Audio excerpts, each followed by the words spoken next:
So what is going on, everybody? Today we're going to be talking about some mistakes that I did in the expertise system when leveling up, that hopefully you guys don't make those same mistakes and you guys can learn from those. And obviously I'll give you the tips and the right way I think of farming to level up fast.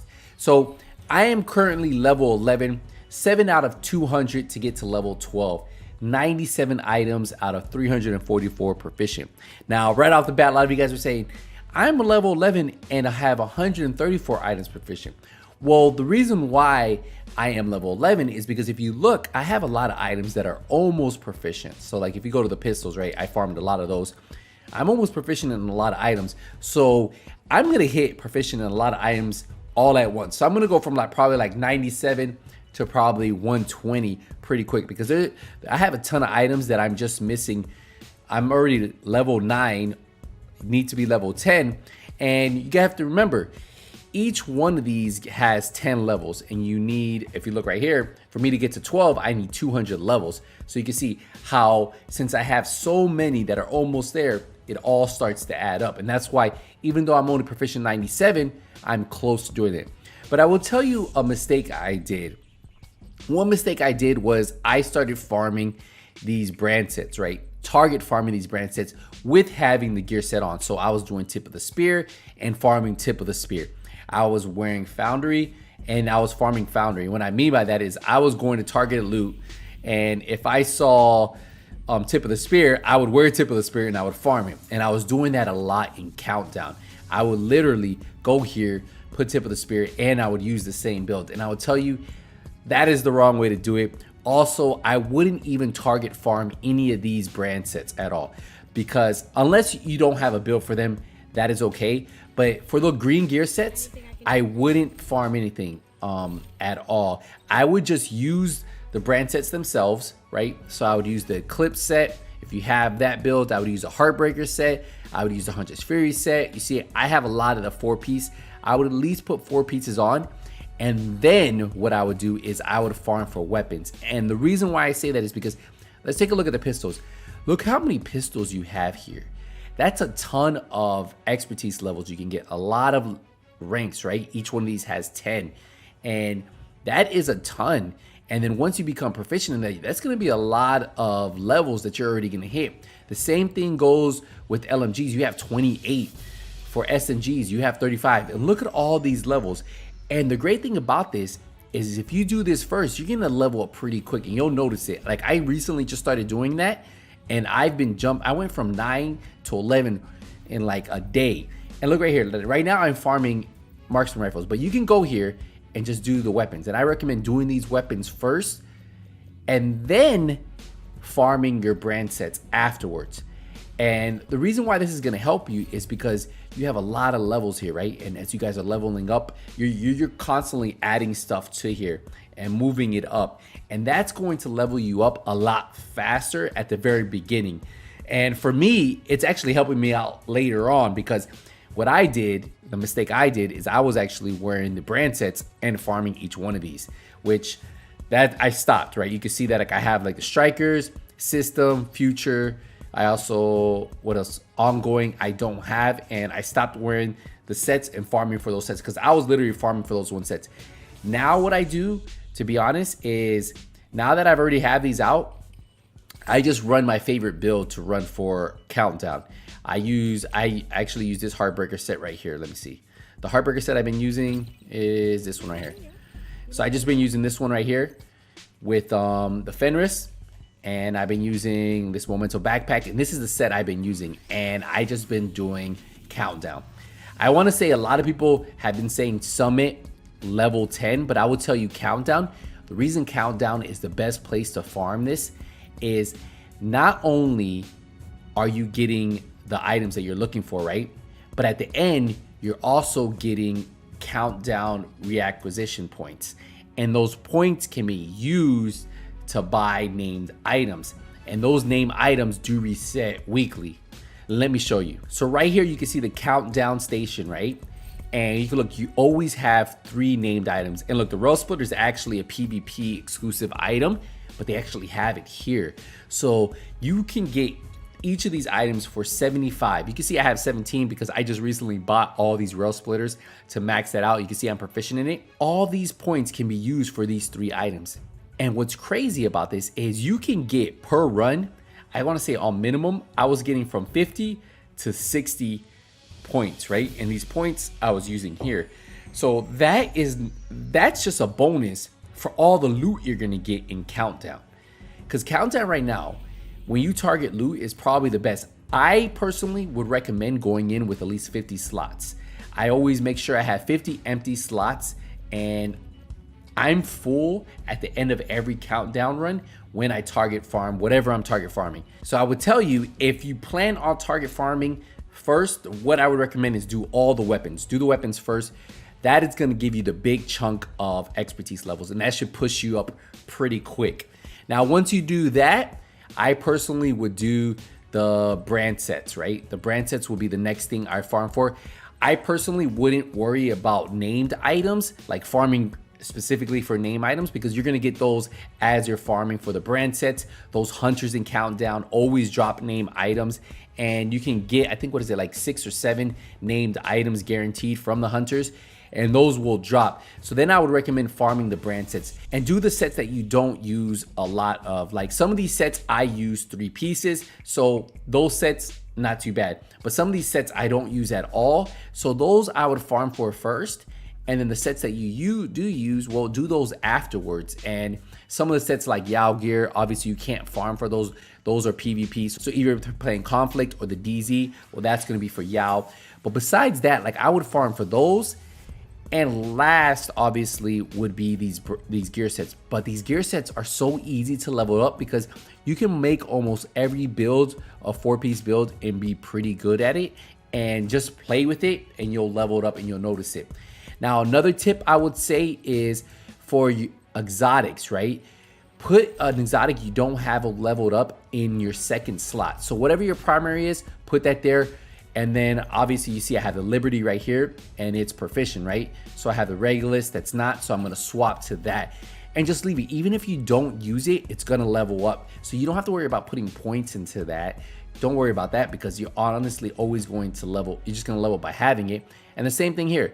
Like if you don't have an exotic in your pistol, well then put an exotic as your secondary, because having exotic there, it's automatically gonna get leveled up, and it's a lot easier to level that up this way than getting multiple Bullet Kings to level up, because you do need 20 of them. So to me, it's just a waste of exotics. I wouldn't do it that way. I would just put it as my secondary, and then your primary obviously can be whatever you want. You don't have to worry about swapping this out. You definitely want a weapon that's gonna help you kill enemies fast in Countdown, because it's a lot funner doing that. But yeah, that's honestly what I personally would do with that right there, because that's gonna help you out. Now, I will tell you that there are a few items you must craft. Now, if you go to your mask, you can see right here we have the improvised mask. Well, you have the improvised chest piece, you have the improvised backpack, the improvised gloves, holster, and knee pads. And you must craft those right here. So if you go here, you go down. And the good thing about this is it's only gonna take you 20 of these. And once you do 20 of these, you will be fully maxed out. And think about that. That's 10 levels of expertise, right, that you get. And after 10 levels, you are proficient in that item. So I'm currently done with that. That's an easy way to get those knocked out. Also, there are 5 items from your specialization tree. So you go here, your technician class has a shotgun. It also has some gloves. You have the gunner class, has a LMG, has a chest piece, and then the firewall has the Savage Wolverine, an AR, and then you have the ammo dump. But this is why I said you only have 5, because the ammo dump for some reason just levels up with Badger Tough, so you don't have to worry about that. But everything else, what you want to do for those is same thing, because you probably won't use any of those but the Savage Wolverine, so you can probably play with that one. But the other ones, you want to come here and you just want to craft those, because the talent that you get for this isn't something you would keep. So remember, 20 of these, and then once you do that, you just donate them. And that's a great way to get rid of those. Now, named items. If you have a ton of cash, I recommend checking weekly. Each one of these vendors has a named item. So right now we have the Bellstone Armory chest piece here.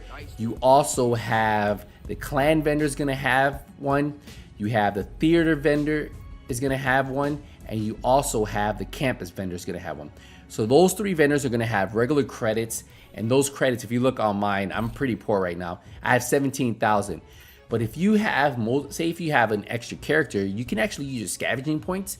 And look at this, one scavenging point can give you 10,000 E credits. So I actually have 2 other characters, and as their shade level keeps going up too at the same time, I use those for E credits, and then that's when I buy a lot of these items on those accounts. And because this account's kind of poor, but on those accounts, that's a great way for you guys to get credits. Another way is just playing Countdown. Play a couple games, donate everything, and you'll start to have a bunch of money. But the fastest way, honestly, is if you have a character that you use just for the Shade Watch and using that. And this is going to be a great way for you to knock these out. Another recommendation is, even though it's 20 to max it out, I would only buy about 12, because you're going to end up getting a few of these in Countdown, and you're going to have to play it anyway. So if you're not in a rush to have this fully leveled up, well, then I would just wait, grab this, and buy them one by one. Now, there are DZ vendors. They also have one named item at each one of these, but I will tell you that's going to be DZ credits. It's just not worth it to really get 20 items of those. You're going to have to spend a lot of time in the DZ when you could just be on Countdown and then just do it that way. So personally, I really wouldn't focus too much on the DZ exclusive items at the moment. I would kind of save that for the end, because that's really going to take up a lot of your time, to be honest. And farming Countdown is just so beneficial. As you guys see, that's what I've been using a lot. Like I've been using this. I'm actually farming sniper rifles right now. And then if we look at my expertise level and we go to sniper rifles, look, I have a huge amount of room to grow in marksman rifles, right? Like there's a lot that I can level into. So I'm gonna get proficient in a lot of these items. And that's what I was telling you, like marksman rifles, pistols. I'm so close that when I do end up maxing these out, it's gonna be like one after the other, that I'm gonna start maxing them out pretty quick. And I'm just farming these. So if you guys really wanna get your levels up pretty quick right off the bat, I'm gonna say do the weapons first, and then just wear the gear items, right? Don't farm for these, but just wear them. You naturally get these while you're farming for those, and it's gonna be like killing 2 birds with 1 stone. After that, then head with the brand sets, and then last but not least, you can do the named items. You can buy those named items like I did, but that's typically what I can do. Now remember, for some of these, like the skills, that's another thing I personally would recommend. Make sure that you guys are swapping out your skills. I know sometimes a lot of you guys like running the defender drone, fixer drone, striker drone. Personally, once you level this up, run something you don't use. Like typically, I don't use pretty much a lot of these skills. Like right now, like I have the booster, like the stinger, the restorer. I don't really run those too often, but I've been using them. Or the pulse, I've been using the remote pulse. Look, I'm proficiency rank 4. I don't use this skill, but since I'm done with the scanner pulse, I actually started running the remote pulse, and the same with the Banshee. A lot of these, the same with the Achilles. You want to start using all of these skills. So as soon as you're proficient in one, switch out your skills. Run whatever, especially if you're playing Countdown. After a few games, you'll be proficient in these. So that is something else you can do at the same time as you're doing everything else. And before you know it, you will slowly knock these out little by little. Now remember guys, if you guys are trying to get one item maxed out really quick and you're really close to it, like say like this double barrel, and say like you don't want to farm this anymore, it's your last item. Remember, you can click on these and you can donate materials. I personally wouldn't recommend donating any materials because that's very expensive. So materials isn't something I would recommend donating. I did it at first and then I realized, hold on, that is actually a waste of materials because you're gonna use a lot of these materials to level up your items as you guys get proficient in them. As you look right here, we have the rock and roll, look, the upgrade cost. Look, I start to use a lot of these materials, and you would rather use these materials to upgrade your items than donating them to get them proficient. I think that is one of the biggest mistakes I did early on. I wasted a lot of materials doing that. That's how I've gotten to level 11, and I guarantee you I should be 15 within a week at least, like probably less if I have time to play it as much as I plan on it. Like once I start farming these weapons, I know I'm gonna start moving up quick, because I'm gonna tell you guys, I was just 8 and like within a day I jumped all the way up to 11, and it's literally just been farming these weapons, because as I'm getting closer to knocking these out, I'm starting to get more and more points. That is kind of like my go-to right now, is farm weapons first, and then obviously farm the rest once you knock out the weapons, because that's going to give you a big chunk of the expertise level. Hopefully this video was informative. Hopefully you found this video useful, but that's what I've been doing, guys. And that's how I've gotten to level 11 with only 97 proficient. All right, guys, we're going to wrap up the video here. Appreciate the support. Appreciate the love. Hey, thanks again. And I'll see you in the next one. Hey, Nothing But Skills out.